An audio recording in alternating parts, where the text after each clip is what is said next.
Welcome to the podcast where we'll be exploring the profound connection between music and peace. I'm your host, Nathan Johnston, and in each episode we'll be diving into interviews with musicians, artists, activists and scholars who believe in the transformative power of music and how music can unite people, foster understanding, and amplify the voices of those advocating for a world without war.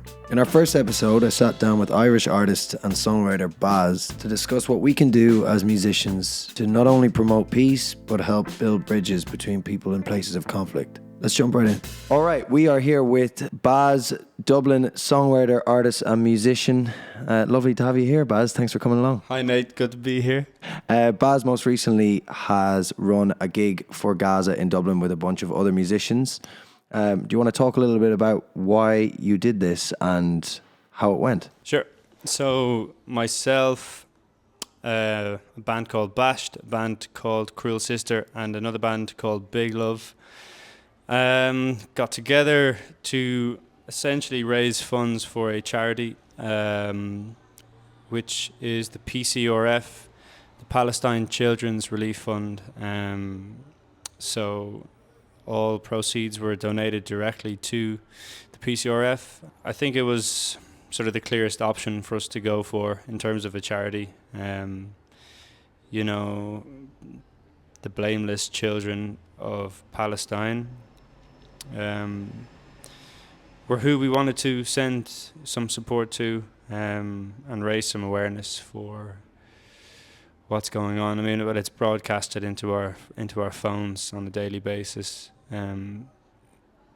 These terrible, tragic things. So yeah, that's what we did. Yeah, amazing. Good for you. And who was the sort of organizer of this? Was it a group of people you came together? Did somebody reach out to you? Was it your project from the beginning? Actually, it was the Bashed guys. They got together, and I was just really grateful that they thought of asking me to come on board as well and play the show. Amazing. And what was the sort of the turnout, the people that came there? Was it a lot of younger people? Was it all ages? Was it people who were generally pro-Palestine? Or was there more of a pro-peace message and people who were maybe not so biased towards the conflict and looking for peace across all aspects? And also people who are, say, did you notice any Israelis there?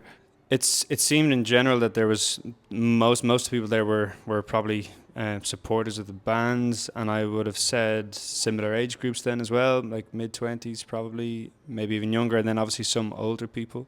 As far as Israelis, hard to tell, man. Hard to tell. I'll put it this way: I didn't see anybody standing in the crowd with an Israeli flag in the air. That's fair enough. Obviously, the message is a message of peace, and definitely people were gathered in peace and for peace. That was really what we were all there for, was obviously to raise money for the children of Palestine, but it wasn't kind of a pro-Palestine war effort, I don't think. It's amazing. Congrats. I think this is a great thing that you've done. The reason I wanted to bring you in today is not only this gig for Gaza, but also because of your music. And I think you're somebody who's writing a lot of socially aware, a lot of social commentary. There's a lot of mental health issues in there.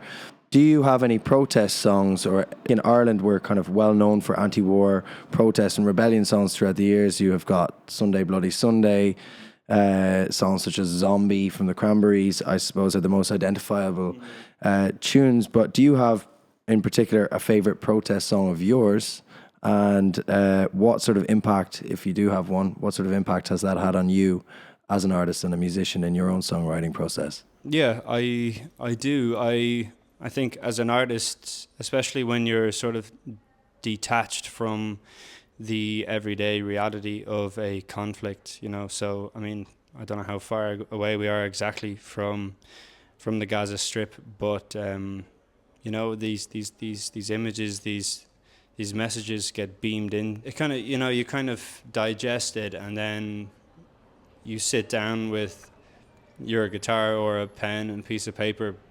You feel that there's something that you want to express about what's going on.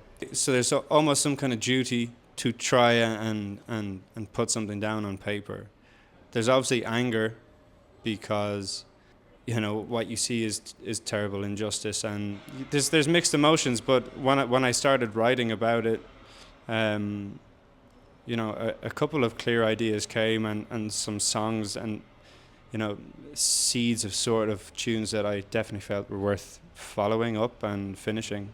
The clearest idea that came when I started writing about all of this was actually like, okay, well, it's over there.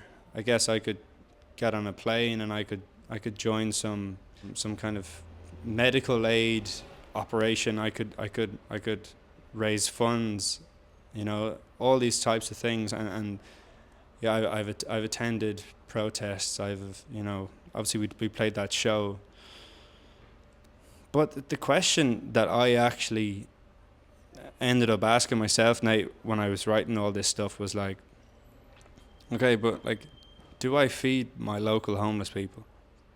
Mm-hmm. And I know that that's got literally nothing to do with Gaza or, let's say, the war in Ukraine. Mm-hmm. But that's honestly what I asked myself. There's people in my country who I can help today or tomorrow, and I can really actually do something tangible today. Well, that's what it's all about. And what's going on, obviously, in Gaza, what's going on in Ukraine is something that's obviously at our fingertips all of the time, because we see it on the phone, we're fed the information through the media, but we also have a duty and responsibility, like you said, to look after what's close to us. And people sometimes forget that because there is this massive thing that's happening on the other side of the planet. And you're absolutely right. It's important to focus on what's close to home and how can we make an impact there as well. I think most people as creatives have good in their hearts and they want to make a difference. They want to make a change, whether it be through anger, whether it be through protests, or whether it be through love. Whatever it is you're trying to create, I think we have a responsibility to come together and try and build a community on our own turf and our own soil. I do think that music has the power to make a difference in a lot of places, and I think with the internet now, it has the power to travel all over the world. So if you're able to do something so simple as raise some money for children in a place of need through a gig on the other side of the planet, you can also do things for people in your own local community too. I suppose that my question now for you is, do you think that writing protest songs to write politically focused songs, does that make a difference locally among other artists? Do you think that by you writing something that speaks out for your own beliefs, that you can bring other people in together and build that community? 100% I do. If you can put an idea or a message into a piece of art, and that can be, I think, like a great example and maybe one of the best like protest artists was Banksy. Really, it's an idea that is put into a form that can be digested and spread around. So, like a book, a tune, a movie, or some sort of mural or a painting or some graffiti. So that's it, man. Ideas. You can't shoot an idea full of holes. You can't. Well, I mean, you could burn a book, but people will always remember what was written in there. That's the vehicle to get ideas and messages across, and that's what's always happened with art, and that's what will always happen. I'm a huge Beatles fan myself, so my all-time favorite protest song is "Imagine," John Lennon.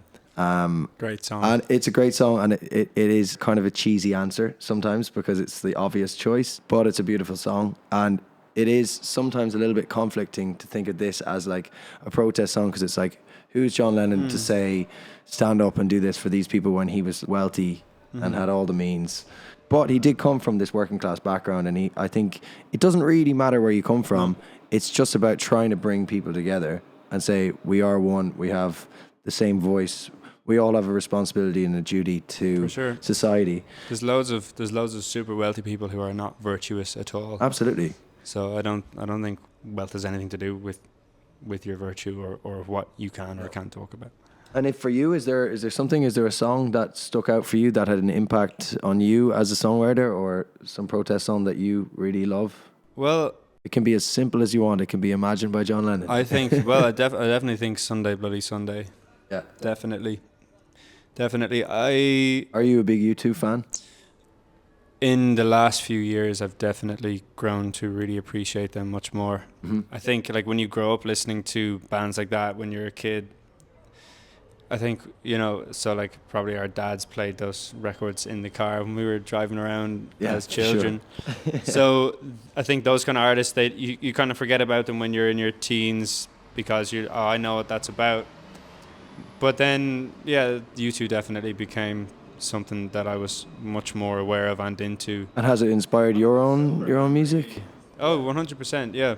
I definitely see the relevance, and I see the evidence of art that is made to try and promote goodness, basically, that comes from that place, or that art that wants to be useful, and say, okay, well, there may be an issue, but as opposed to just like there's an issue and let's shout and scream about it. Yeah, and there's a place for that. There 100% is. I've written songs like that. Some of the songs that I feel the strongest about that I've written are like that. Not every tune has to provide an answer. At least all you have to do is just display the issue honestly and truthfully, because there is great merit in that. Absolutely. I think there's a lot of artists throughout history that have created these sort of songs, such as, Zombie, Cranberries, from an Irish perspective, Sunday Bloody Sunday. Nowadays, there's so much music out there, a lot of it gets lost, and there's so many amazing songs being written. There's a beautiful album by Mary Gauthier, I don't know if you know this, Gauthier, Rifles and Rosary Beads. You should listen to this. An album written with soldiers who'd returned from Afghanistan and their families and their spouses, and she wrote the lyrics with these people. Very inspiring. It's a folk record, so it kind of got a bit lost in the, lost in the sludge. Yeah, lost in the sludge. But for me, one person that's really making a huge difference now is Aurora, and I'm a huge fan of Aurora. She's doing like sort of ultra pop stadium stuff. She has that thing going on, but she's very outspoken. And it can be a little bit tricky to be outspoken as an artist because you don't want to be on two sides of the coin. Like, I think that's what happened with Bono. A lot of people lost their love for U2 and lost their faith in Bono when he started being a politician more than a musician. Absolutely. Do you find it hard as, somebody who's writing songs and playing shows, and you have to promote yourself on Instagram and on social media? Do you find it difficult to also speak up for your own beliefs that way that Aurora does it, that she speaks out for her beliefs and she's very vocal about it? She's not afraid to lose followers on one side. That can be hard as an emerging, when we're starting out, for the likes of us. Like, when you don't have 1 million followers on Instagram, you don't have 1 million followers to lose. It's all about gaining any sort of support you can. Yeah, 100%.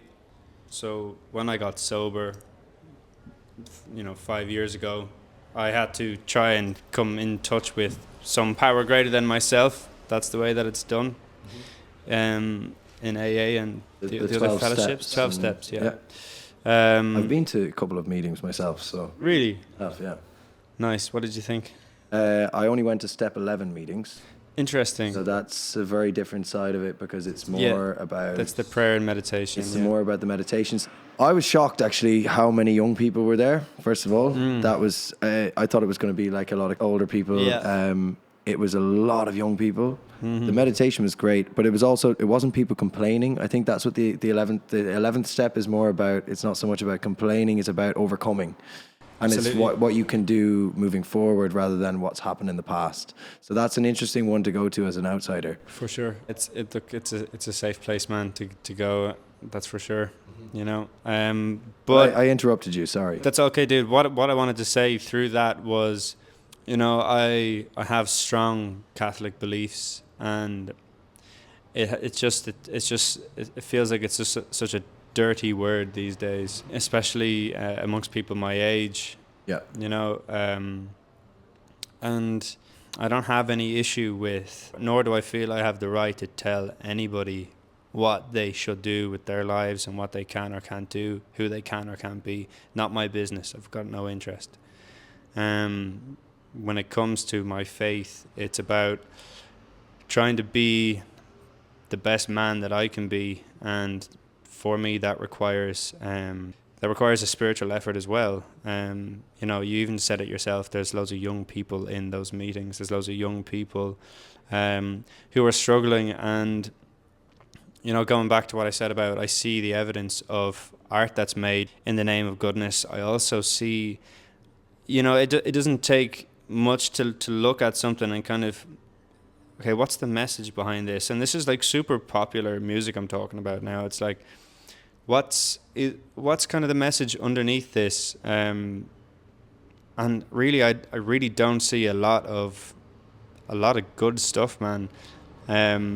You have to dig, right? So that's yeah. So I mean, back to the question of should you? I mean, no, I don't.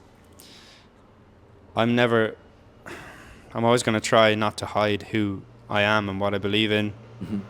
At the same time, it shouldn't be the case that, like, we should be able to sit here with opposing beliefs, opposing ideas, and still be able to sit and talk amicably and have a conversation. Yeah. That's really, really important. When people stop being able to do that, you know, that's a really, really dangerous road to go down. And there's, you know, just look around, man.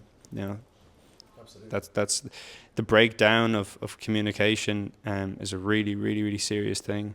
It is, and it's being able to talk without any sort of bias, and being able to have a conversation, a very open conversation, and and have different beliefs, and that's okay. But I feel like people are a little bit terrified to say what they want to say because of cancel culture, and in order to promote peace, it feels like we have to take a side. We don't necessarily have to take a side, especially, you know, in our artistic endeavors. We can have our own side if we want to, but, you know, I don't think it's necessary to do it. I think it's more about, let's come together and do what feels right and what feels good and just. And I think that's really important, that we can have different opinions and we can still sit down and have a conversation about these things. But it is hard to be outspoken, I think, sometimes. If I don't speak up now on my social media to say Free Palestine, I have people commenting on my posts telling me I need to do that. Absolutely. And I feel like, is it really my duty to have to do that? Or am I entitled to say what I want and use that platform in the way I feel is right, and not just because other people are telling me to do so? And if I don't do so and I lose those people as followers or supporters of my music, is that so wrong? I know there's a fear among a lot of people. Absolutely, you know? Absolutely. It's tricky. Of course. There's no small amount of courage required, I think, to really be yourself. To really be yourself takes courage, and to stand up for what you believe in takes courage. There's a lot of potential out there for you to really get on the bad side of people's opinion. You know, really easy that can happen. But you know, it's like that old cliche. Like if you don't stand for something, you'll fall for anything. I mean, there you go. That's it. Super annoyed to say that, but no, that's the truth. So, you're going to sing a song for us. I'm indeed. What is the song called, first of all? This tune is called Who You Gonna Blame? Who You Gonna Blame? Who You Gonna Blame? I like that. Can you tell us a little bit about the song and where it came from? So again, it was one of those nights of kind of sitting down and trying to work out these feelings. You're watching videos of, you know, children being crushed in buildings and this kind of stuff, and obviously that affects you quite deeply. So I sat down, and there was some anger, and this sort of stream of consciousness sort of started to come, and then Who You Gonna Blame was written on the page, and that jumped out as sort of the title and the kind of the hook for the tune, because ultimately we the people have the power. And it's you know, it's not enough to just point fingers. It should be like, what am I not doing? What could I do? What can I do? Yeah, it's basically about taking the power back into your own hands. Love that. Here is Who You Gonna Blame by Baz.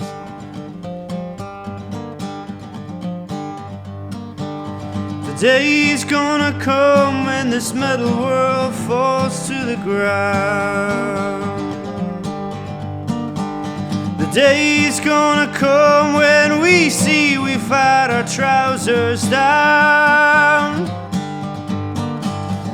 You and me and all of NYC, most of all humanity around.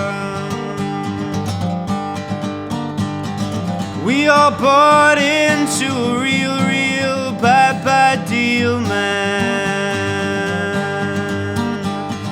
We are bought into a real bad deal, man.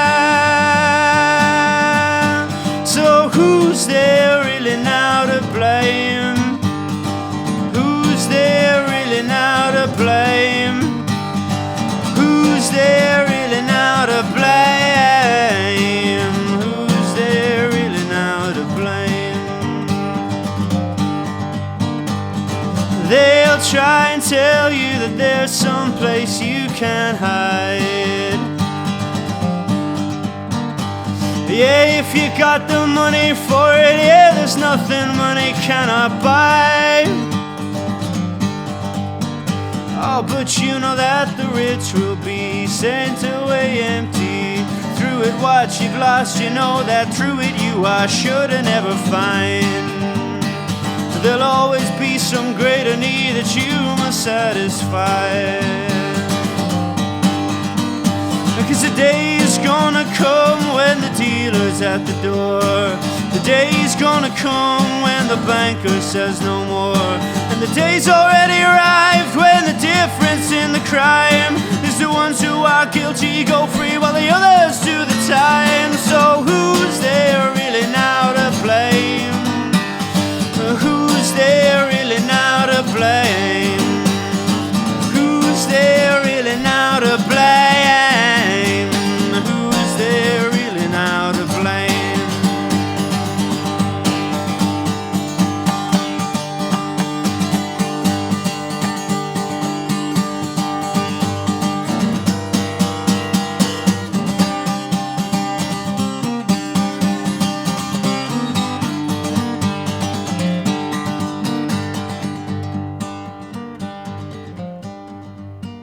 Who you gonna blame?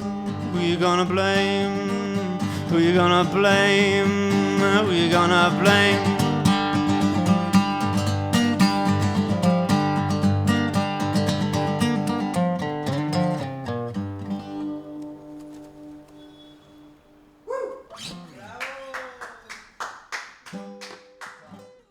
Thanks so much for listening. If you are interested in who we are, what we're getting up to, or want to get involved in any of our projects, you can find out lots more information on our website, whataboutusmusic.com. Until next time, peace and love.